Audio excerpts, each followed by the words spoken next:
that width because they need trucks to be able to maintain or to go on it? No maintenance vehicles are going on that? Well, the county uses a pickup to plow. Okay, so I just wanted to state on the record, I don't remember discussing width, and I'm a little disappointed that the paths, I always think of them as pedestrian biker trails, more like the sense that you think of it as a trail, and so I'm hesitant that all of them are gonna be a size that might fit a truck. I didn't know that. Are you familiar with the connections from Capitol up to the bridge, to the Oak Leaf Bridge from Capitol Drive? No, offhand. Okay. It will be the size, Okay. if not identical, very similar, and they use pickup trucks to plow. You know, so a pickup truck will generally have an 8-foot, right? 8-foot blade. So it's about 8 feet. So, I mean, when you say that, it seems like a lot, but when you consider a typical sidewalk is 6, and you can't generally ride 2 bikes on a sidewalk. If you have 2 bicyclists, you wouldn't. So they're around 8 feet wide? 8 to 10, Okay. yeah. Okay, thank you. Trustee McKay. The 8 feet is standard also for ADA compliance, so if you have 2 people that are utilizing it in chairs, you have to have units. Thank you. I didn't realize that. So that's actually more of the issue. Okay. Any other further discussions? If none, we have a motion and a second. Was there any changes made? Okay. All those in favor say aye. Aye. Any opposed? Motion carries. Thank you, Leah. Our next agenda item is consideration of no parking signage request for 4082 Lake Drive. Rebecca? Chief Member has explained during this meeting.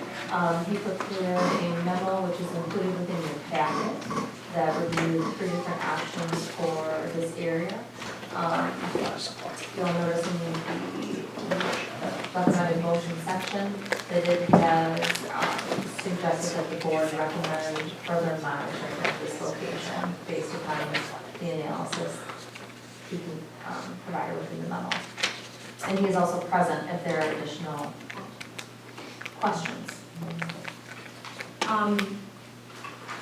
Okay, I have an initial question. I did receive, is the gentleman in the audience who is the lawyer who sent the letter?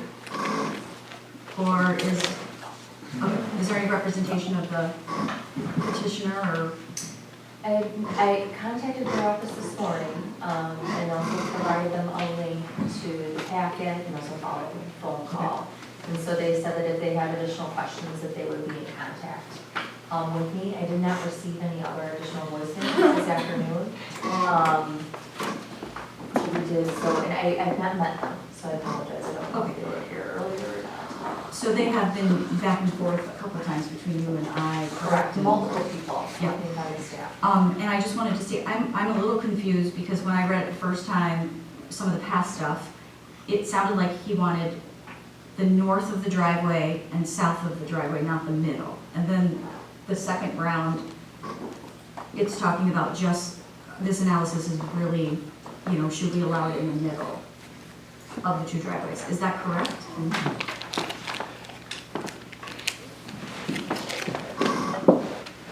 Chief Newman.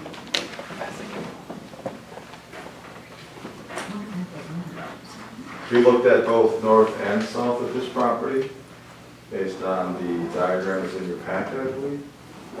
So his driveway is indicated as area number 1. And he has a U-shaped driveway. The correspondence that I received, it appeared that he was concerned about that area. If you look at areas that area is in feet wise. I looked at it as just a feet perspective is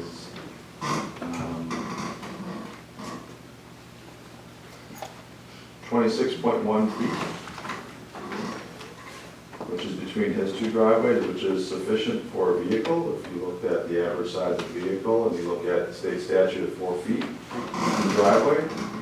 And then I looked at the area north of there and the area south of there is indicated by number 2 and number 3. Number 3 is 16.7 feet-ish, depending on if you look at the GIS or by our measurements. then area number 2, which is the smallest area, it is small, is approximately 14 feet. And unless you're driving a super smart car, it would be tough to get in the parking between those. And so the recommendation would be to monitor that area further to see if vehicles are parked there. Hit number 2 and number 3. Let's see here. And number 3, sorry. So 2, I'm sorry, I'll wait. Right. Okay, trustee McKay? So basically, area number 1 is large enough for one vehicle. So it If you would looked at just just, feet, so it would be, the average car could fit. so it would be an exception to put a no parking sign there, because technically. And number, Okay, can I just build on that, because I don't know if that answer includes this. If you subtract 8 feet, is it still, don't you have to subtract because it's between driveways, it's 4 feet? So the car can fit, but you still have that regulation of 4 feet? Correct, the average length of the vehicle is 14 to 16 feet. State statutes require 4 feet from the driveway, and that area is approximately 26.1 feet to 27 feet. So a vehicle at 16 feet long would have 4 feet on either side, which would be 24 feet, which would leave 3 feet of room on either side. So that vehicle could legally park there in area number 1. Sorry, trustee McKay. but area number 2 and area number 3 do not allow for 24 feet. That's total. correct. Okay, So in other words, it's already a real park. right. Correct. So we I don't, mean, you could get a smart, like you could get a smaller car or a motorcycle there. right. But if it's illegal, don't we usually put signs? Like no parking? I'm sorry. Okay, wait, trustee McKay, I'm sorry, I interrupted you. No, I'll let if I still have a question, I'll probably answer any questions. Sure. Okay, trustee Amento. Why can't we just paint the curb red or something, instead of putting signs on it? Can't we just, in 2 and 3 that are really too small for any but the smallest car, can't we just paint the curb red? And I think that would deter people from parking there. I don't disagree with you. I think the challenge for the board and for DPW is going to be the next person and the next person that has that same concern. There are other areas, in particular one on Edgeworth and Murray. He has a difficult problem with UWM students parking on Edgeworth and near his driveway. And he has also requested paint or some type of sign. So that is the challenge, and Leanne, I'll let you speak on that. You're right, but that is going to open the door to other areas, and so that's just something that has to be considered if you make that decision tonight, is that the other areas in the village that have this particular issue, they may want that as well.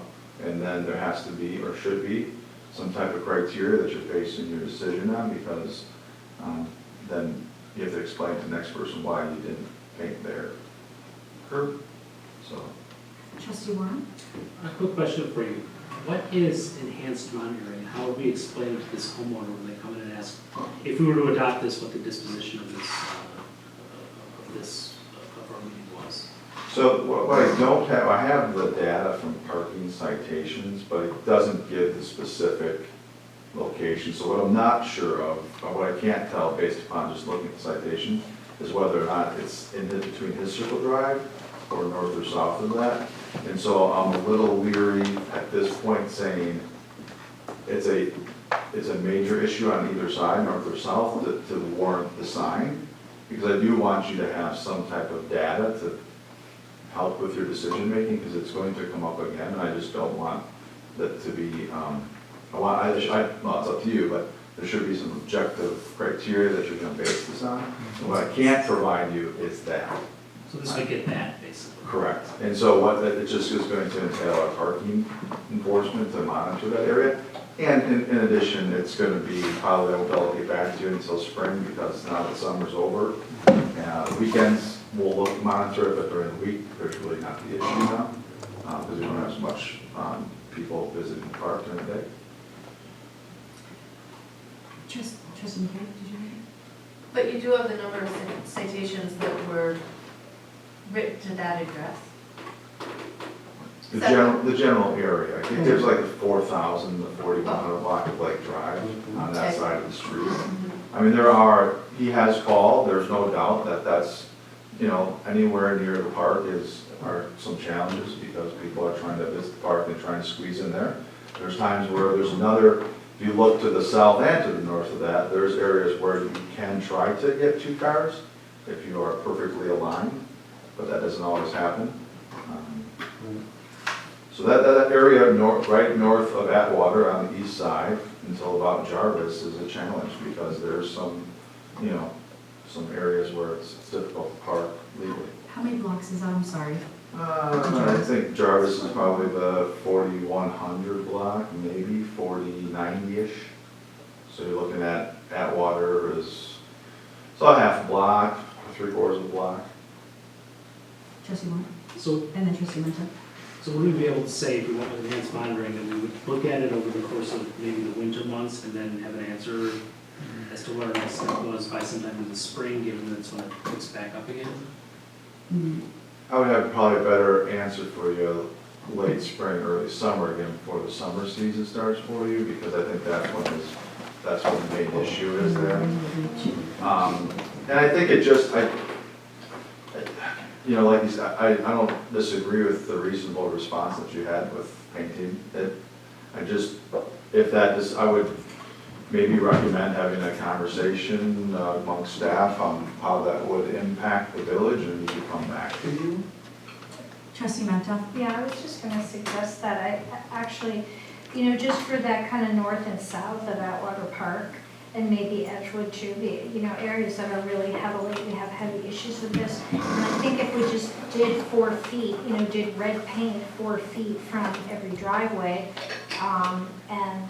or if there's only like 10 feet, so you would paint the whole 10 feet, because obviously someone, but, and could you guys get together and talk about doing a pilot project, both, how much it would cost to do that painting, and then, because then the police department would have to see, is that really deterring people from parking there or not?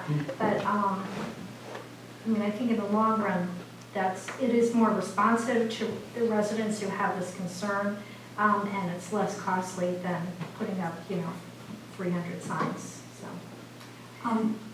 So I had a similar question.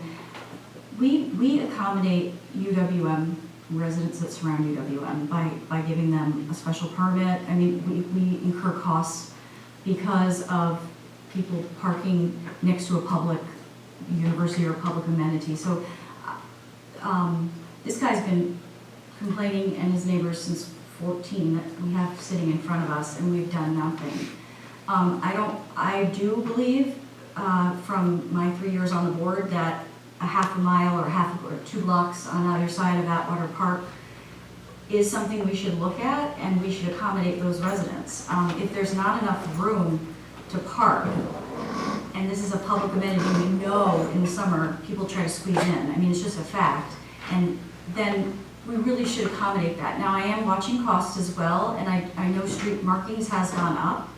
And so I would like to know that cost, but I feel very strongly that I've heard people have to even take Ubers to get out, sometimes when they can't get out of their driveway during the summer. So if there is a spot where it's not enough room, I feel pretty strongly in that Jarvis or whatever you would recommend, Chief Nimmer, but that we paint or do something for the spots that are not even, that you're not supposed to park at all, just for those areas. And I do understand the argument, the case of you have to do it for the next one, and I don't know that that is true. I feel that we don't have to do the RCA, across Capitol just because we did it near the university. I feel it's a public amenity. We know that people come to the beach because it's an attractive amenity, and it impacts the residents in that designated area. Trustee Buckhorst. So another area that is highly used for parking due to another public amenity is the Morris, and along the, very close to the intermediate school as well. And there are several spots there, and I could be mistaken on that are either probably illegal or very tight. So, and I hear what the chief is saying, and I understand that if this is, you know, I do see a letter from our former chief of police to this resident explaining that this would not call for, would be very costly to do signage village-wide, and also that we can't just pick and choose based on, you know, where people live, whether or not we want to put up a sign. I do also hear that we have, you know, perhaps a discussion at a later date for doing a village-wide painting, and of course, we would want to know the budgetary impact of any increased spending to do something that doesn't already exist, especially when some people have mentioned that there is a gap that we have to figure out how we're going to fill. So I support the chief's current decision, at least for the time being, to increase monitoring. And then if we as a board, I think, want to look at, while we're looking at parking comprehensively, which we've discussed and expressed interest in many times, then this is another aspect of that. But to piecemeal and just, you know, to take, I don't think that that is a wise policy decision for the entire building.